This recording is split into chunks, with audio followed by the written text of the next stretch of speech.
और हर भारतीय को ये स्वतंत्रता है कि वो भारत के किसी भी प्रदेश में किसी भी भाषा में संवाद कर सके।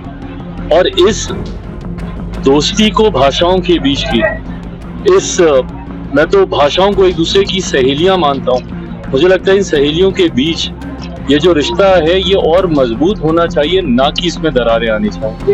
इलेक्शन कमीशन को दफ्तर से चलाया जा रहा है। पप्पू यादव का बड़ा बयान दिया है कि इलेक्शन कमीशन जो है आरएसएस का दफ्तर चला है। अरे यार, इनको हर हाथ काम, हर हाथ कमाई, महिलाओं की जिंदगी में कांग्रेस बदलाव लाई। आप देख रहे हैं बिग न्यूज 9। मैं हूं प्रकृति, लेकर आई हूं अब तक की सबसे खास खबर जो राजनीतिक क्षेत्र से आ रही है। महिला कांग्रेस ने एक ऐसी योजना की शुरुआत की है जिसका संबंध महिला के स्वास्थ्य और सुरक्षा से है। इसका खास संबंध मासिक धर्म स्वच्छता, महिलाओं के स्वास्थ्य, सशक्तिकरण और आर्थिक विकास से है। जानने और समझने की कोशिश करेंगे इस मुद्दे को बहुत ही गहराई से, इसके हर एक पहलू पर बातचीत करेंगे और जानने की कोशिश करेंगे कि विपक्ष इसे क्यों एक चुनावी एजेंडा बता रहा है और इसकी सच्चाई तक जाने की कोशिश करेंगे। चलिए क्रमवार तरीके से शुरू करते हैं इस घटनाक्रम को। ये मेरी समझ के परे है कि कितने तरीके के विभाजन भारतीयों में किए जाएंगे। कभी क्षेत्र के नाम पर, कभी भाषा के नाम पर, जाति और धर्म के नाम पर तो होता ही रहता है। जब तक हम सब भारतीयता की भावना अपने अंदर नहीं लेकर आएंगे, इस तरीके के बांटने वाली सोच ने सिर्फ और सिर्फ हम लोगों का नुकसान किया है। मैं बिल्कुल इस बात का समर्थन करता हूं कि आपकी मातृभाषा आपका गर्व होना चाहिए, आपका गौरव, आपका स्वाभिमान, आपका अभिमान होना चाहिए। मैं पूरी तरीके से इस बात का समर्थन करता हूँ, पर इतनी संवेदना हम लोग को रखने की जरूरत है कि अगर कोई बाहर से आया व्यक्ति अगर नहीं उस भाषा को जान पाए, इसका मतलब कतई ये नहीं है कि हम इतने इनटॉलरेंट हो जाएं और इस तरीके से हम उनके साथ हाथापाई मारपीट करने लगे। भाषा को लेकर जिस तरीके से कुछ राज्यों के कुछ दलों ने इस विवाद को बढ़ाने का कार्य किया, मैं इसका समर्थक नहीं हूं। मैं मानता हूं भारत की हर भाषा भारत की खूबसूरती है, भारत की पहचान है और ये हमारे देश की खूबसूरती है। आप भारत के लेंथ एंड ब्रेथ को अगर आप देखें, नॉर्थ से लेके साउथ तक, ईस्ट से लेके वेस्ट तक, अलग अलग भाषाएं, अलग अलग संस्कृति, यूनिटी इन डाइवर्सिटी हम लोग की पहचान रही है। बट इस यूनिटी को तोड़ने वाली मंशा रखने वाले कुछ राजनीतिक दल और कुछ राजनेता ऐसे हैं जो अपनी महत्वाकांक्षाओं को साधने की सोच के लिए हम लोगों में इस तरीके की बंटवारे की राजनीति करने का प्रयास करते हैं। मैं इसकी निंदा करता हूं।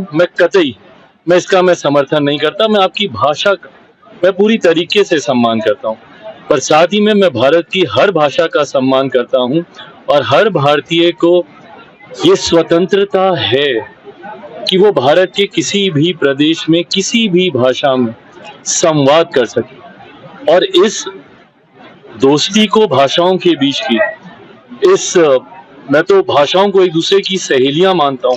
मुझे लगता है इन सहेलियों के बीच ये जो रिश्ता है ये और मजबूत होना चाहिए, ना कि इसमें दरारें आनी चाहिए। इलेक्शन कमीशन को आरएसएस दफ्तर से चलाया जा रहा है। पप्पू यादव का बड़ा बयान दिया है कि इलेक्शन कमीशन जो है आरएसएस का दफ्तर चला है। अरे यार, इनको हर चीज में इन लोगों को राजनीति दिखती है। मेरी समझ के परे जितने विपक्ष के नेता हैं वो किसी व्यवस्था में आज की तारीख में विश्वास रखने को ही तैयार नहीं है। आप चुनाव आयोग पे विश्वास नहीं करेंगे, आप संवैधानिक संस्थाओं पे विश्वास नहीं करेंगे, आप संवैधानिक पद पर बैठे हुए लोगों पे विश्वास नहीं करेंगे। किस अराजकता में देश को आप लेकर जाना चाह रहे हैं?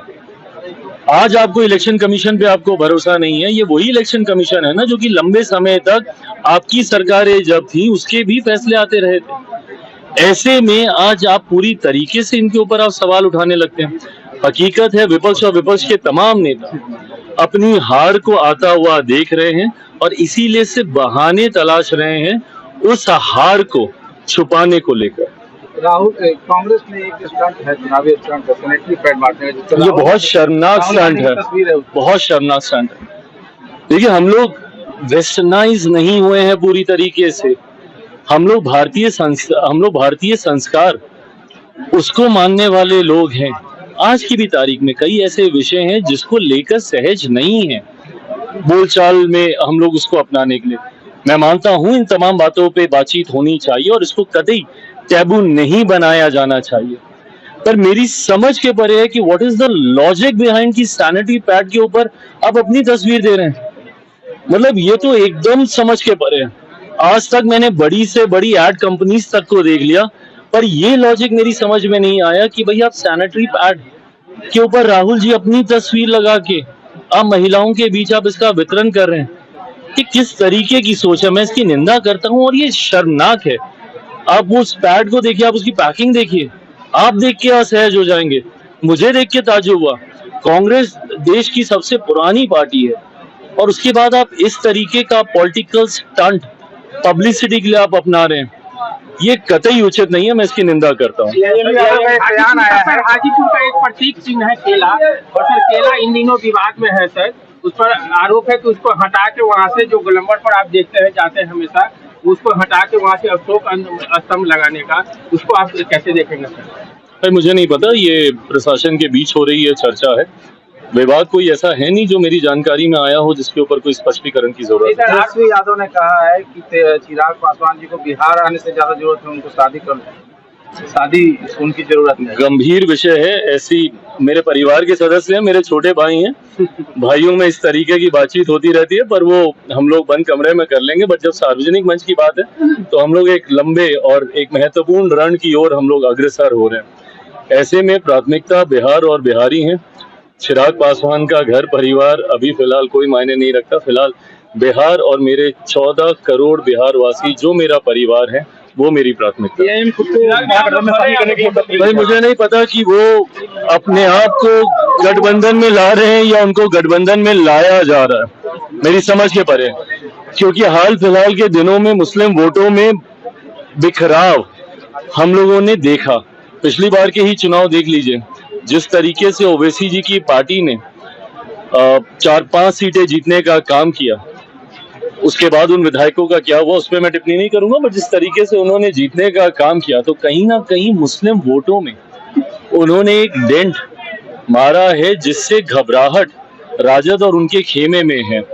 अब ओवैसी जी आना चाह रहे हैं, ये उनको मुस्लिम वोटों में बिखराव ना हो, ये उनको लाना चाह रहे हैं, बुलाना चाह रहे हैं, बट हकीकत ये है कि राजद की कहीं जमीन आज की तारीख में मुसलमान इस बात को समझ रहा है कि इतने सालों तक हमें सिर्फ वोट बैंक बनाया गया, और आज की तारीख में वो मुसलमान और खास तौर पर वक्फ बोर्ड को लेकर मैं पुनः डंके की चोट पर मैं कहूंगा कि जितने गरीब मुसलमान हैं वो एनडीए के साथ मजबूती से वो जुड़े, जितनी महिला मुसलमान हैं जिनका ट्रिपल तलाक कानून से जिनको राहत मिली है वो हम लोगों के साथ मजबूती से जुड़ रही हैं। तो ऐसे में राजद की जो बुनियाद थी, जो सांप्रदायिक एक जमीन इन्होंने तैयार कर रखी थी, वो कहीं ना कहीं डोल रही है। उसी को बचाने की कवायद में ये तमाम प्रक्रिया को अपनाया